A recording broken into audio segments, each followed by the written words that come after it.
The Guyana government criticized for its handling of the fire and riot at the country's main prison. And in sport, CARICOM could challenge Cricket West Indies' right to manage the sport. I'm Nicole Best, and this is the Caribbean in 10 for Thursday, July 13. I'll be back with the details after the break. Join the Caribbean Broadcasting Union and its regional and international partners at the CBU Annual General Assembly, August 21st through 24th at the British Colonial Hilton Hotel in Nassau, the Bahamas, under the theme Digital Developments in Caribbean Media. Prime Minister of the Commonwealth of the Bahamas, Dr. the Honorable Hubert Alexander Minnis, will welcome delegates during the opening ceremony. Guyana's Minister of Public Telecommunications, the Honorable Kathy Hughes, will offer a keynote address on digital developments in the region. See the launch of the UNESCO-sponsored Manual of Social Media Guidelines for Caribbean Journalists, with guest speaker Jamaica's Director of Public Prosecutions, Paula Llewellyn. And hear from international media players about the new developments in digital television standards in Europe, the US, and Japan. And this year's Caribbean Broadcasting Awards Gala at the Atlantis Resort Paradise Island is not to be missed. Call 246-430-1007 to book your space in the 3-day conference and exhibition. Don't miss the CBU 48th Assembly at the British Colonial Hilton Hotel in Nassau from August 21st through 24th. Discounts on flights to the assembly on the official airline, Caribbean Airlines.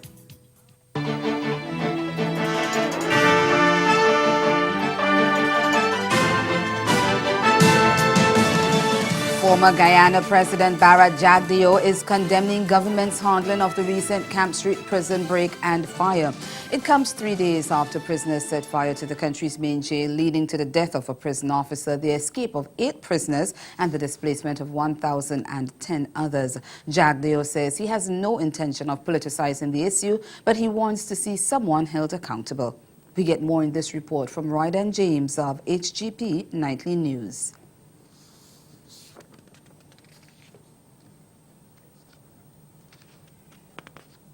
People's Progressive Party has no plan to make the recent Camp Street unrest issue a political one, but the government, particularly Minister of Public Security Kemraj Ramjatan, should be held accountable for the occurrences at the jail. Speaking at a press briefing at his Church Street office on Wednesday, Jagdeo said he does not believe that the government has command of the situation.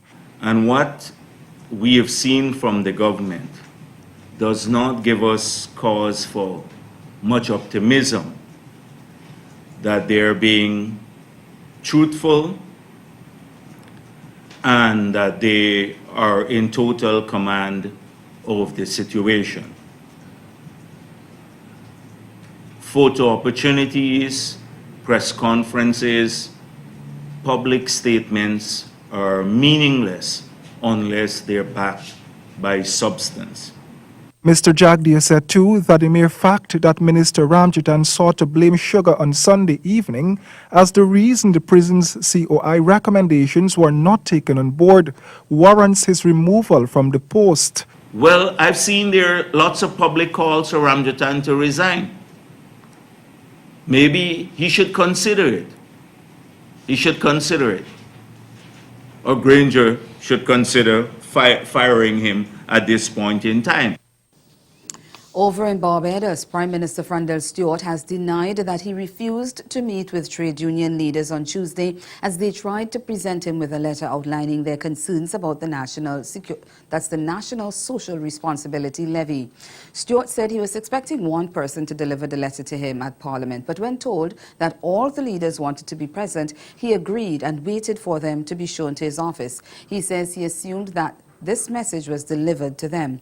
The National Union of Public Workers President Akani McDowell had reported that Stewart refused to meet with him and 3 other trade union leaders, and that he advised them through a police officer that he was prepared to meet only one.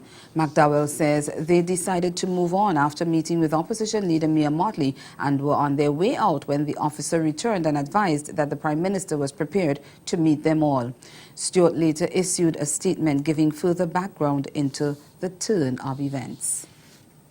On Monday afternoon, when the officer from the special branch was making me aware of this matter, in readily agreeing to receive the letter, I indicated that I saw nothing wrong with making myself available to the person who was going to hand the letter over.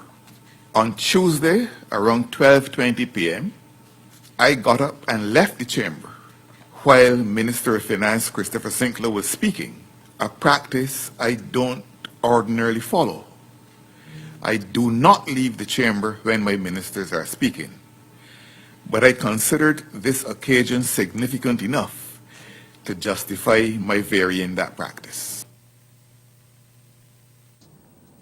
A 57-year-old woman from New Zealand was killed in St. Martin after the blast from a powerful jet engine knocked her to the ground at the Princess Juliana International Airport yesterday.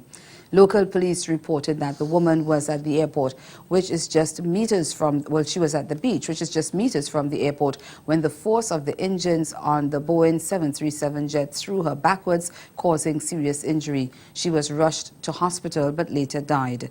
In a statement, the police said they visit the area daily to discourage tourists from clinging to the runway fence.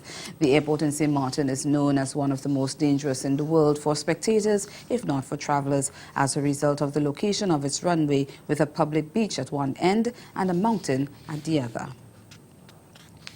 Stay with us. Your midday sport is next. The first event of the Games, sitting volleyball, saw the Air Force and SOCOM teams moving on to the gold match being held later next week, and Army beating the Marines for the bronze medal. Of course, the official start of the Games wouldn't be complete without the ceremonial lighting of the cauldron and a few motivating words from the ceremony's host, Jon Stewart. I didn't come up here to support these athletes. I came up here to get support. Right now, I think what Congress can do best is pursue tax reform through what's called reconciliation. That's a geeky term for a budget process that allows them to pass a bill with only 51 votes in the Senate. So you get rid of the threats of the filibuster. And what it should do is it should lower the rates broadly so that you make up for any deductions and loopholes that you're cutting out of the tax code, which you should absolutely do.